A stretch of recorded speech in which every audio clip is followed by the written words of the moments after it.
Assalamualaikum warahmatullahi wabarakatuh. Materi kali ini adalah tentang unsur kebahasaan teks deskripsi. Jika di materi sebelumnya sudah pernah dibahas, maka dalam materi kali ini kita akan membahas secara detail tentang unsur kebahasaan teks deskripsi.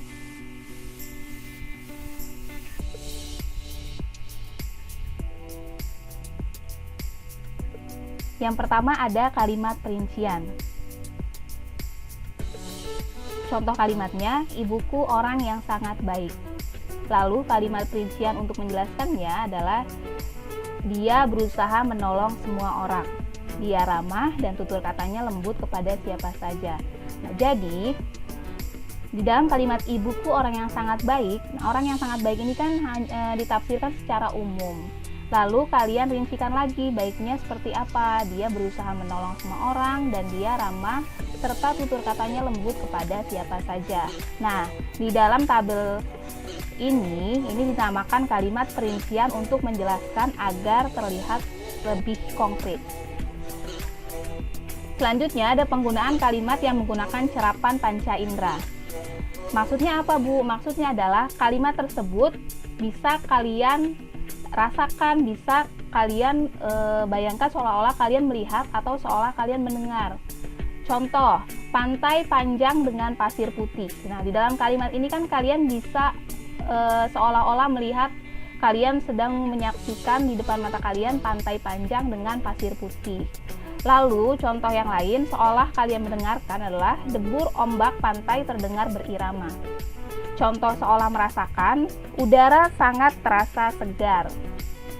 Selanjutnya, yang ketiga ada penggunaan kata berimbuhan. Untuk materi ini, saya harapkan kalian perhatikan secara saksama, secara baik, karena materi ini cukup membingungkan dan cukup sulit. Oke, pertama ada me. Di dalam kata imbuhan men, ini dibagi lagi menjadi imbuhan me, mem, men, dan meng. Lalu, apa saja yang bisa menggunakan imbuhan me? Ada luluh dan ada tidak luluh, dibagi menjadi luluh dan tidak luluh. Kalian lihat saja kata dasarnya, awalan hurufnya, jika diawali dengan huruf L, M, N, R, W, dan Y, maka akan menggunakan imbuhan me dan tidak luluh. Contoh kata dasar lompat. Lompat ini kan diawali dengan huruf L, maka akan menjadi kata berimbuhan melompat. Kemudian kata dasarnya maki, diawali dengan huruf M, maka akan menjadi kata berimbuhan memaki. Lalu ada nafkah, diawali dengan huruf N, tidak luluh, maka akan menjadi kata berimbuhan menafkahi. Begitu selanjutnya untuk R, W, dan Y. Selanjutnya untuk imbuhan mem, dibagi menjadi luluh dan tidak luluh. Untuk yang luluh, diperhatikan, untuk yang luluh, awalan huruf kata dasar P plus vokal. Apa sih, Bu? Maksudnya P plus vokal. Mari kita lihat contoh kata dasarnya. Pelihara. Awalan hurufnya P. Setelah kata P ini huruf E. E ini kan huruf vokal. Huruf vokal apa saja? A, I, U, E, O. Nah, itu huruf vokal. Diawali dengan huruf P, kemudian setelah P ada huruf vokal E. Pelihara. Maka ini P ini jika diubah ke kata berimbuhan akan luluh menjadi memelihara, bukan mempelihara. Yang benar adalah memelihara, bukan mempelihara. Untuk kata imbuhan mem dengan awalan huruf kata dasar B, F, dan V serta P plus konsonan tidak luluh. Maksudnya apa, Bu, tidak luluh? Tidak luluh itu berarti hurufnya tetap tidak berubah. Tadi kan kalau luluh itu P-nya berubah, hilang, P-nya hilang, memelihara. Harusnya kan mempelihara, itu kalau kita gabungkan mem dan pelihara kan harusnya mempelihara. Tapi karena aturan P plus vokal itu luluh, maka jadi memelihara. Nah, kalau tidak luluh berarti hurufnya tetap. Contoh B, kata dasar bawa. Kata dasar bawa ini huruf awalnya B. Menjadi kata berimbuhan membawa. Nah, B ini tidak luluh, tetap menjadi B di sini. Kemudian ada F. Contoh kata dasarnya fasilitas. Fasilitas diubah menjadi kata berimbuhan menjadi fasilitasi. Kemudian ada V. Contoh kata dasarnya vaksin.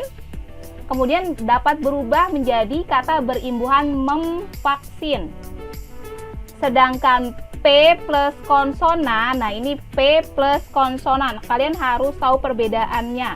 Kalau P plus vokal itu luluh, pelihara. Kalau P plus konsonan tidak luluh. Contoh kata dasarnya prihatin. Nah ini awal hurufnya P, setelah huruf P ini ada konsonan R. Prihatin, maka kata berimbuhannya P-nya ini tidak boleh luluh, tetap memprihatinkan. Semoga kalian paham ya dengan apa yang saya jelaskan. Selanjutnya, untuk kata berimbuhan men, awalan hurufnya T, S plus vokal akan luluh, sedangkan C, D, J, Z, T dan S plus konsonan tidak akan luluh. Contoh kita lihat dulu yang luluh. Taat, sapu, suci. Nah ini kan awal hurufnya T, S. Setelah T dan S ini ada huruf vokal A. Nah ini akan luluh jika berubah menjadi kata berimbuhan. Contoh, taat berubah menjadi menaati. T pada kata taat ini luluh menjadi menaati. Kemudian dari sapu, dari kata dasar sapu, S ini akan luluh menjadi menyapu. Kemudian suci, S-nya juga akan luluh menjadi menyucikan. Ini untuk T, S plus vokal. Selanjutnya untuk imbuhan men dengan huruf yang tidak luluh, contohnya ada cuci. Cuci akan berubah menjadi kata berimbuhan mencuci. Kalian bisa lihat bedanya suci dengan cuci. Jadi nanti ketika ada kata dasar suci, lalu kalian harus mengubah menjadi kata berimbuhan, ditambahkan kata berimbuhan, maka kalian tidak boleh menggunakan mensuci karena S harus luluh. Jadinya menyucikan. Sebaliknya kalau cuci, dia tidak luluh, berarti kalian mengubahnya menjadi mencuci. Selanjutnya ada daki, berubah menjadi mendaki. Jual, berubah menjadi menjual. Nah, T dan S plus konsonan sama seperti P. T dan S plus konsonan ini tidak luluh, berbeda dengan T dan S plus vokal. T dan S plus vokal ini mereka luluh. Tapi kalau T dan S plus konsonan mereka tidak luluh. Contoh kata dasarnya traktir nih. Kalian bisa lihat traktir nih. Awalan hurufnya T, setelah huruf T ini ada konsonan R. Nah, berarti kata berimbuhannya tidak boleh luluh, tetap mentraktir. Bukan menraktir, tapi mentraktir. Sama seperti steril juga seperti itu, mensterilkan. Selanjutnya kata imbuhan meng. Untuk yang luluh, K plus vokal. Contoh, kondisi. Awalan hurufnya K, kemudian setelah K ada O. O ini vokal. Kondisi diubah menjadi kata berimbuhan, akhirnya menjadi mengondisikan. Luluh K-nya. K-nya hilang. Jadi mengondisikan. Selanjutnya untuk yang tidak luluh, ada huruf G, awalan huruf G, H, Ki, K plus konsonan. Mari kita lihat contohnya bersama. Kata dasarnya G, gantung. Awalan hurufnya gantung. Berubah menjadi kata berimbuhan menjadi menggantung. Kemudian hibur, jadi menghibur. Kemudian kodo, jadi mengkodo. Nah, untuk K plus konsonan ini tidak luluh. Yang luluh adalah K plus vokal. K plus konsonan, contohnya kritik. Nah, kritik ini kan awalan hurufnya K. Kemudian setelah K ini ada konsonan R, kritik. Jadi, berubah menjadi kata berimbuhan mengkritik, bukan mengeritik, tapi mengkritik. Selanjutnya, ada penggunaan sinonim. Contoh penggunaan sinonim dalam teks deskripsi yaitu indah. Nah, kalian bisa menggunakan kata indah, lalu sinonimnya apa? Kalian juga bisa menggunakan elok, kemudian bisa menggunakan permai atau molek. Kemudian ada kata mengherankan. Nah, ini juga kalian bisa menggunakan sinonimnya, mengagumkan, memukau, atau fantastis. Selanjutnya, nomor 5.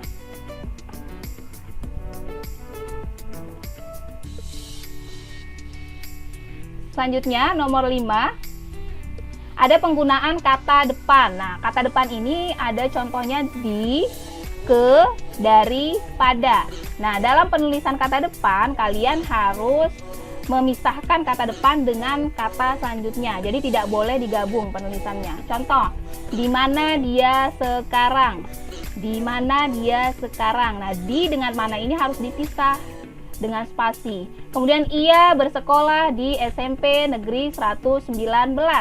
Nah, di SMP Negeri 119 ini, D-nya dengan SMP 119 harus dipisah, tidak boleh digabung. Begitupun dengan ke, dari, dan pada. Mari kita berangkat ke kantor. Ia berasal dari Bogor.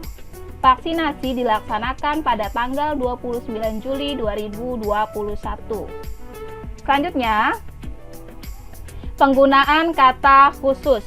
Nah, kata umum biasanya digunakan dalam teks deskripsi, misal indah. Kemudian kalian bisa menggunakan kata khususnya. Elok, molek, cantik, menawan, menakjubkan, memesona, manis. Atau dari kata melihat, kalian bisa menggunakan kata khususnya seperti menonton, menyaksikan, memandang, mengamati, dan memerhatikan. Nah, ini kan memiliki makna kata yang sama. Selanjutnya, penggunaan kata depan di dan huruf kapital. Kalian harus perhatikan betul penulisannya. Kata tempat dengan kata penunjuk arah, ya. Bisa dilihat penulisannya di Lombok, di spasi Lombok. Nah, nama kota ini harus diawali dengan huruf besar. Lombok, L-nya harus besar. Di Bandung, B-nya harus besar. Penulisannya harus dipisah di dengan kata selanjutnya. Kalian bisa lihat penulisan di sungai dengan di Sungai Ciliwung. Nah, ini kan beda ya. Di sungai, Bu, kenapa sih di sungai kok S-nya kecil, Sungai Ciliwung S-nya besar? Jika nama tempat diikuti nama, kan di Sungai Ciliwung. Nah, itu kan Ciliwung ada namanya. Nah, berarti itu S-nya harus besar. Tapi kalau di sungai, karena tidak ada namanya, berarti S-nya harus kecil. Lagi, di jalan. Nah, ini kan tidak ada namanya, berarti J-nya kecil. Di Jalan Sudirman. Karena ada namanya, tertera namanya Sudirman, maka J-nya harus huruf kapital. Selanjutnya, untuk penunjuk arah, di bagian barat rumah Putra. Nah, ini bagian tidak boleh besar. Di bagian barat rumah Putra harus kecil. Rumah Putra. Nah, Putra ini P-nya harus besar karena penulisan nama. Penulisan nama orang itu diawali dengan huruf besar. Bu, apa sih perbedaan di sebagai awalan dengan di sebagai kata depan? Nah, ini kalian biasanya sering tertukar atau sama sekali tidak tahu cara penulisan yang tepat. Diperhatikan baik-baik, di sebagai awalan dan di sebagai kata depan. Kalau di sebagai awalan, penulisannya digabung dengan kata selanjutnya. Nah, kata selanjutnya ini biasanya verba atau kata kerja. Contoh, penggunaan di sebagai awalan, digunakan. Nah, ini harus digabung, penulisannya tidak boleh dipisah.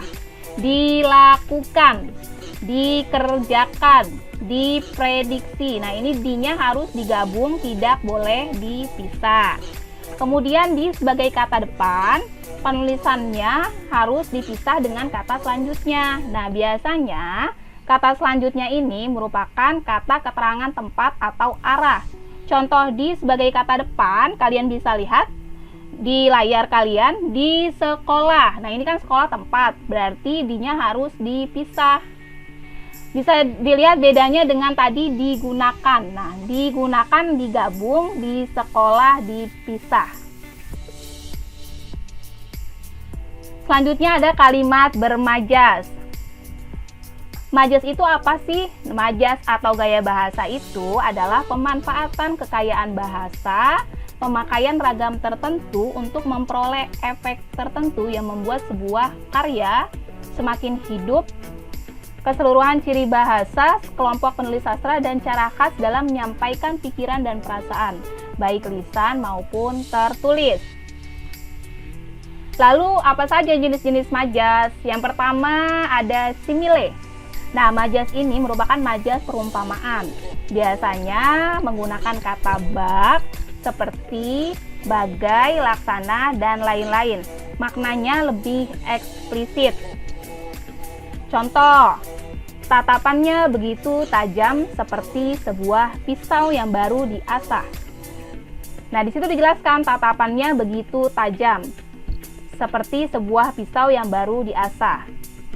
Tajam ini memiliki sifat yang sama dengan pisau yang baru diasah. Nah, itu namanya majas simile.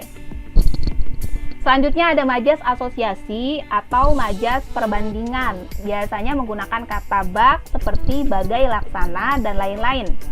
Nah, ini simile dengan asosiasi hampir sama. Bedanya apa, Bu? Bedanya maknanya asosiasi lebih implisit. Contoh, tatapannya bagai pisau yang baru diasah. Nah, di sini kalian harus menafsirkan sendiri tatapannya itu bagai pisau yang baru diasah itu seperti apa maksudnya. Kan kalau di simile sudah dijelaskan tatapannya begitu tajam seperti sebuah pisau yang baru diasah. Tetapi di asosiasi masih menggantung tatapannya bagai pisau yang baru diasah. Nah, pisau yang baru diasah itu apa? Apa tajam, apa tumpul? Nah, itu asosiasi. Selanjutnya ada majas metafora. Majas metafora ini adalah majas perbandingan langsung dua objek yang berbeda namun memiliki sifat yang sama. Nah, majas ini tidak seperti majas simile atau asosiasi, dia tidak menggunakan kata bak seperti bagai, laksana, dan lain-lain. Contoh, sang raja siang bersinar dan membawa kehangatan. Nah, kalian tanpa saya jelaskan juga pasti tahu sang raja siang ini siapa. Nah, ini matahari. Matahari bersinar, membawa kehangatan. Nah, kalian sudah tahu matahari itu hangat. Nah, matahari dengan membawa kehangatan ini memiliki sifat yang sama. Selanjutnya ada hiperbola. Nah, majas ini adalah majas yang mengekspresikan sesuatu secara berlebihan. Contoh, suaramu keras hingga terdengar ke seluruh pelosok negeri. Coba kalian bayangkan, sekeras-kerasnya suara orang ya, tidak akan mungkin terdengar sampai ke seluruh pelosok negeri. Nah, makanya ini dinamakan majas hiperbola, mengekspresikan sesuatunya secara berlebihan. Selanjutnya ada majas personifikasi atau majas yang membuat benda mati seolah memiliki sifat makhluk hidup. Contoh, angin malam mengelus wajahku dengan lembut. Nah, ini kan yang bisa melakukan itu kan hanya manusia atau makhluk hidup. Mengelus wajah. Kan angin malam tidak terlihat, tidak bisa kita lihat dengan mata, hanya bisa kita rasakan. Nah, ini angin malam dibuat seolah-olah memiliki sifat manusia. Nah, namanya majas personifikasi. Selanjutnya ada majas litotes. Majas ini adalah majas yang mengecilkan sebuah ungkapan. Contoh, terimalah hadiahku yang tidak seberapa ini. Dia ngomong kayak gitu, tahu-tahu di dalam hadiahnya ternyata berisi emas batangan. Nah, itu kan bukan tidak seberapa lagi ya. Nah, jadi itu contoh majas litotes. Selanjutnya majas paradoks adalah majas yang membandingkan sesuatu dengan sesuatu yang sebaliknya. Contoh, ia merasa sepi di pesta hari itu. Coba kalian bayangkan, kalau pesta yang namanya pesta pasti ramai. Kenapa dia merasa sepi? Berarti kan berlawanan. Rasa sepi dengan rasa ramai. Nah, ia merasa sepi di pesta hari itu. Nah, itu namanya majas paradoks. Selanjutnya ada majas ironi. Nah, majas ini adalah majas sindiran yang mengungkapkan melalui kata-kata yang bertentangan dengan fakta atau kenyataan. Contoh, santun sekali perilakunya, berbicara saja teriak-teriak dengan orang tua. Nah, kalau kenyataannya kan kalau berbicara teriak-teriak dengan orang tua kan tidak sopan. Nah, di dalam majas ironi ini sebenarnya niatnya mau menyindir, tapi secara halus dan bertentangan dengan fakta. Makanya disebut santun sekali perilakunya, berbicara teriak-teriak dengan orang tua. Selanjutnya, majas sinisme adalah majas yang menyindir secara langsung. Contoh, kakakku pelit sekali tak mau berbagi makanannya denganku. Nah, ini kan nggak ada bertele-tele ya, nggak ada kiasan, nggak ada kata-kata yang kita harus tafsirkan. Ini langsung, kakakku pelit sekali tak mau berbagi makanannya denganku. Nah, ini majas sinisme.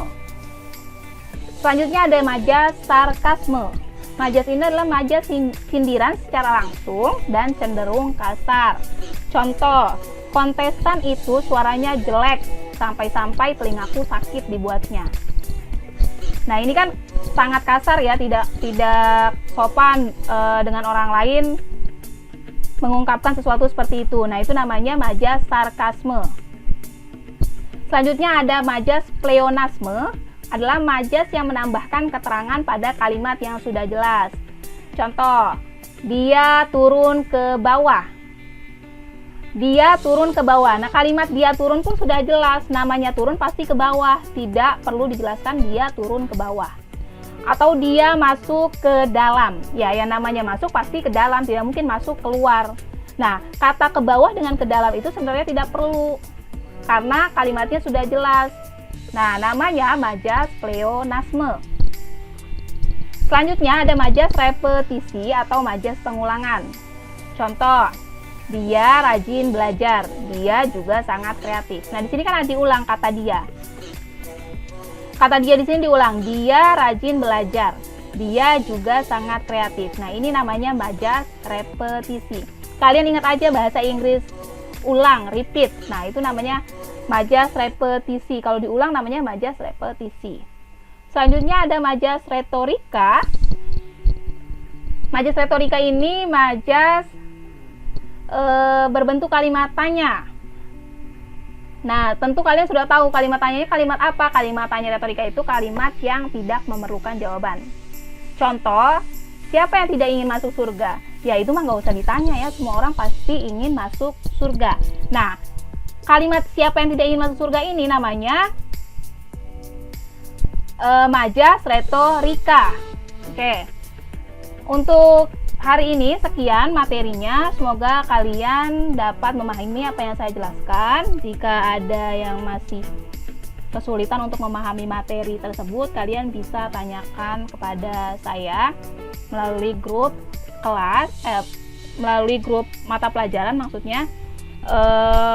Tidak ada yang japri saya, karena jika ada yang japri saya, teman kalian tidak akan tahu pertanyaan yang sulit menurut kalian. Jadi kalian saja di grup biar teman-temannya semua tahu penjelasannya, seperti itu. Terima kasih. Wassalamualaikum warahmatullahi wabarakatuh.